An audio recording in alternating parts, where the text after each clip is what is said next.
प्राचीन भारत उन अविश्वसनीय स्थानों के बारे में कहानियों से भरा है जो मौजूद हैं और देश का हिस्सा है। उड़ीसा का कोणार्क सूर्य मंदिर ऐसा ही एक गंतव्य है। 700 साल पुराना यह मंदिर कई कहानियों और रहस्यों से घिरा हुआ है। समय में परिवर्तन, शहरों का विकृत होना और पुनर्निर्माण होना, राज्यों का उत्थान और पतन और पहचानों का मिट जाना, ये सभी चीजें मंदिर में घटित हुई हैं।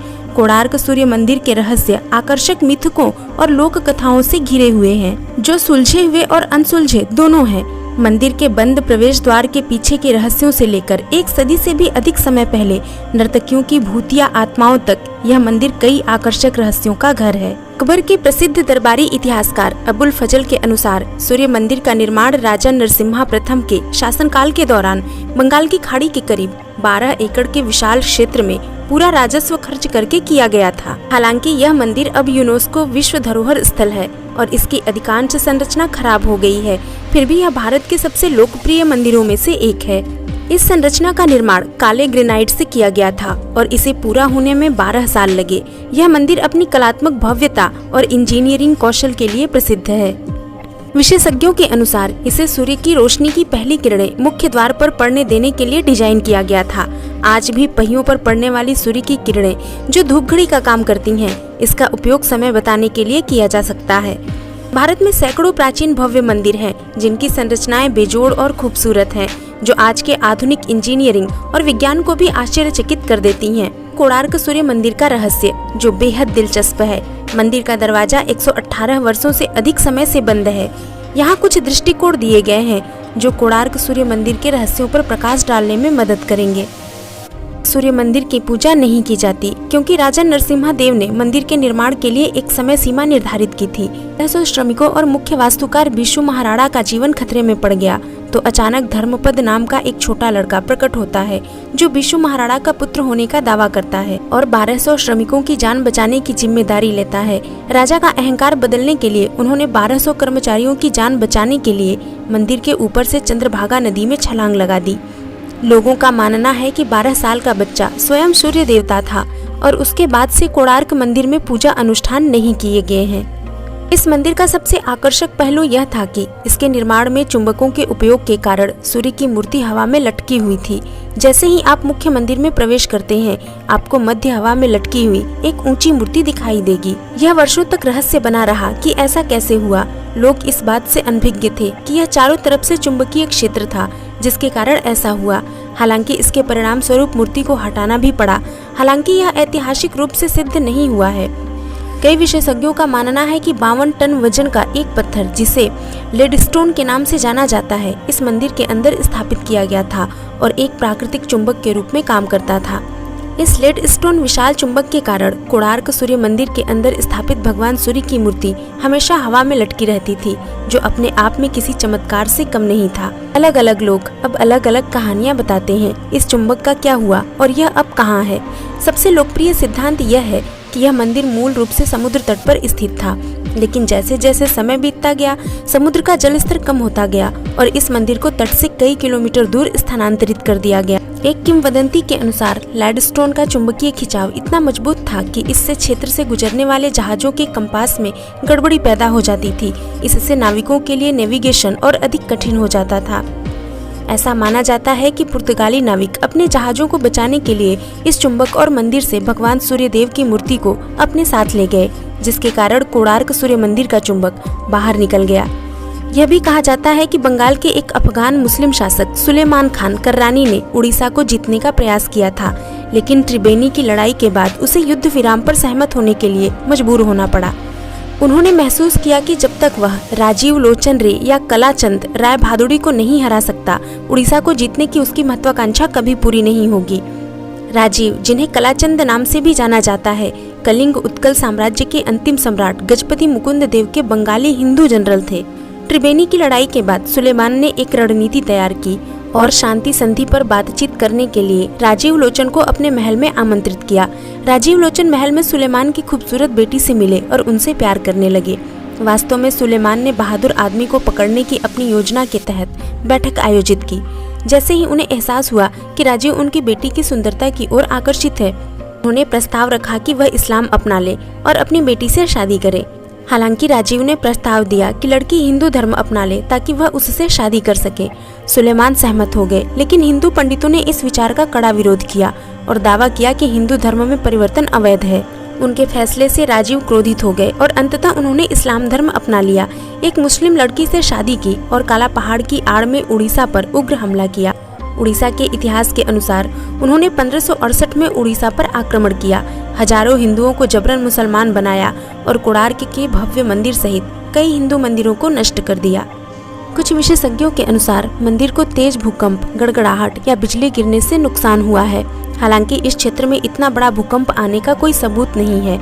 इसके अलावा कोई गड़गड़ाहट या बिजली मंदिर की दीवारों में प्रवेश नहीं कर सकती थी, जो 20-25 फीट मोटी है।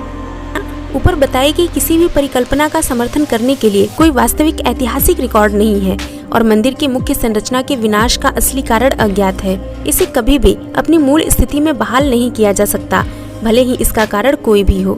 कुछ किंवदंतियां यह भी बताती हैं कि देवदासियां अपने प्रदर्शन से पहले या बाद में मंदिर हाल के अंदर रात बिताती थीं। परिणाम स्वरूप जब पुर्तगाली नाविकों ने चुंबक को हटाने के प्रयास में मंदिर पर हमला किया तो उन्होंने संरचना का अधिकांश हिस्सा ढहा दिया। विनाश के दौरान कई देवदासियां या नर्तक लड़कियां मारी गयी। शहर या आसपास के इलाकों के स्थानीय लोग बताते हैं कि जब सूर्यदेव सो जाते हैं या कोणार्क में सूर्यास्त हो जाता है तो मंदिर के आसपास या क्षेत्र के अंदर लोग कुछ लड़कियों की बातें करने की आवाजें सुन सकते हैं। उनके घुंघरू की आवाज जैसे वे दौड़ती हुई प्रतीत होती हैं। देर रात परिसर में मौजूद कुछ आगंतुकों का दावा है कि उन्होंने तैरती हुई लड़कियों को डरावनी फुसफुसाती आवाज में हंसते हुए भागते हुए देखा है। कई विस्तृत अध्ययन और शोध के बाद भी कोणार्क सूर्य मंदिर का रहस्य अनसुलझा और उलझा हुआ है। अब आपके पास केवल उस स्थान का दौरा करने, मंदिर की भव्यता का अनुभव करने, उसके आसपास की सुंदरता की प्रशंसा करने के अलावा और कुछ नहीं बचता।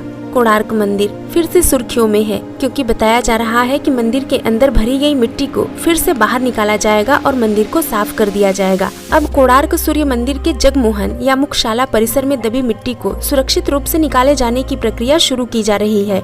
भारतीय पुरातत्व सर्वेक्षण इस खास मंदिर से उस मिट्टी को निकालने का प्लान बना रहा है जो करीब 118 साल पहले अंग्रेजों ने इसे गिरने से बचाने के लिए भर दिया था।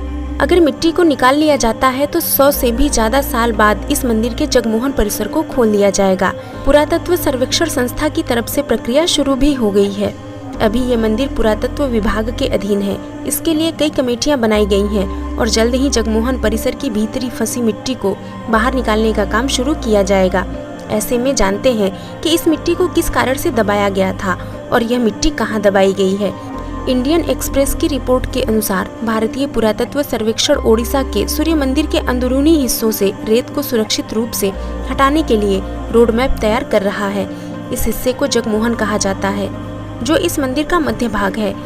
आप सोच रहे होंगे कि आखिर मंदिर से रेत निकालने का मामला इतना गंभीर क्यों है। दरअसल कई साल पहले मंदिर की स्थिति जर्जर हो गई थी और लग रहा था कि मंदिर ढह ना जाए, इसलिए इसको ढहने से बचाने के लिए, इसे सपोर्ट देने के लिए मंदिर के अंदर मिट्टी भर दी गई थी। रिपोर्ट के अनुसार 13वीं शताब्दी में बने इस मंदिर में साल 1903 में मिट्टी भर दी गई थी। इससे पहले साल 1900 में लेफ्टिनेंट गवर्नर सर जॉन वुडवर्न ने यहाँ दौरा किया था। इसके बाद इस मंदिर की भव्यता उस दौरान भी काफी प्रसिद्ध थी, यहाँ तक कि उस दौर में इसे भारत की सबसे शानदार इमारतों में एक घोषित किया गया था और इसकी भव्यता का वर्णन किया गया था। इस पर कई तरह की रिपोर्ट भी तैयार की गई, जिसमें मिट्टी भरने की बात सामने आई है। आइए जानते हैं क्या है जगमोहन। जगमोहन का मतलब है मंदिर के बीच सभा हॉल। उड़ीसा में हिंदू मंदिर में एक हॉल जैसा स्पेस होता है, उसे जगमोहन कहा जाता है। ऐसा ही कोणार्क मंदिर में था। दरअसल यह प्रवेश द्वार से गर्भगृह से बीच में जो स्पेस होता है उसे जगमोहन कहा जाता है। यह सूर्य को समर्पित होता है। यह मंदिर साल 1884 में यूनेस्को की विश्व धरोहर में शामिल किया गया था। इस मंदिर के दोनों ओर 12 पहियों की लाइन है। कहा जाता है कि ये 24 पहिए घंटों को प्रदर्शित करते हैं। यह एक पवित्र तीर्थ स्थान है। इसका उल्लेख कपिल संहिता, ब्रह्म पुराण, भविष्य पुराण, सांब पुराण, वराह पुराण आदि में मिलता है। उनमें इस प्रकार एक कथा दी हुई है। कृष्ण के जाम्बवती से जन्मे पुत्र सांब अत्यंत सुंदर थे। कृष्ण की स्त्रियां जहां स्नान किया करती थी वहां से नारद जी निकले। उन्होंने देखा कि वहां स्त्रियां सांब के साथ प्रेम चेष्टा कर रही हैं। यह देखकर नारद श्री कृष्ण को वहां लिवा लाए। कृष्ण ने जब यह देखा तब उन्होंने उसे कोढ़ी हो जाने का शाप दे दिया। जब सांब ने अपने को इस संबंध में निर्दोष बताया तब कृष्ण ने उन्हें मैत्रेय वन अर्थात जहाँ कोणार्क है जाकर सूर्य की आराधना करने को कहा। सांब की आराधना से प्रसन्न होकर सूर्य ने उन्हें स्वप्न में दर्शन दिया। दूसरे दिन जब वे चंद्रभागा नदी में स्नान करने गए तो उन्हें नदी में कमल पत्र पर सूर्य की एक मूर्ति दिखाई पड़ी। उस मूर्ति को लाकर सांब ने यथाविधि स्थापना की और उसकी पूजा के लिए 18 शाक द्वीपी ब्राह्मणों को बुलाकर वहां बसाया। पुराणों में इस सूर्य मूर्ति का उल्लेख कोणार्क अथवा कोणादित्य के नाम से किया गया है। कहते हैं कि रथ सप्तमी को सांब ने चंद्रभागा नदी में स्नान कर उक्त मूर्ति प्राप्त की थी। आज भी उस तिथि को वहां लोग स्नान और सूर्य की पूजा करने आते हैं। मंदिर के भीतर एक नृत्यशाला और दर्शकों के लिए एक हॉल है। कई नक्काशियां विशेषकर मुख्य प्रवेश द्वार पर पत्थरों से निर्मित हाथियों को मारते 2 बड़े सिंह। मंदिर परिसर के दक्षिण पूर्वी कोने में सूर्य देव की पत्नी माया देवी को समर्पित एक मंदिर है। यहाँ 9 ग्रहों को भी समर्पित एक मंदिर है। पर्यटक मंदिर के समीपवर्ती समुद्र तट पर आराम कर सकते हैं। हिंदू मान्यता के अनुसार सूर्य देवता के रथ में 12 जोड़ी पहिए मौजूद हैं। साथ ही 7 घोड़े भी हैं जो रथ को खींचते हैं। यह 7 घोड़े 7 दिन के प्रतीक है, वहीं 12 जोड़ी पहिए दिन के 24 घंटों के प्रतीक हैं। कई लोग तो यह भी कहते हैं कि यह 12 पहिए साल के 12 महीनों के प्रतीक हैं। इनमें 8 ताड़ियां भी मौजूद हैं जो दिन के 8 प्रहर का प्रतीक है। यह मंदिर सूर्य देवता के रथ के आकार का ही बनाया गया है। कोणार्क मंदिर में भी घोड़े और पहिए हैं। यह मंदिर बेहद खूबसूरत और भव्य है। कहते हैं कि रथ सप्तमी को सांब ने चंद्रभागा नदी में स्नान कर उक्त मूर्ति प्राप्त की थी। आज भी उस तिथि को वहां लोग स्नान और सूर्य की पूजा करने आते हैं। कई नक्काशियां विशेषकर मुख्य प्रवेश द्वार पर पत्थरों से निर्मित हाथियों को मारते 2 बड़े सिंह आपको मंदिर निर्माण के उस काल में ले जाकर आश्चर्य और भावुकता से भर देंगे।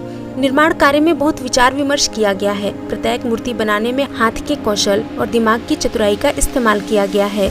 सूर्य देव की 3 सिरों वाली आकृति आपको इस बात का उदाहरण देगी।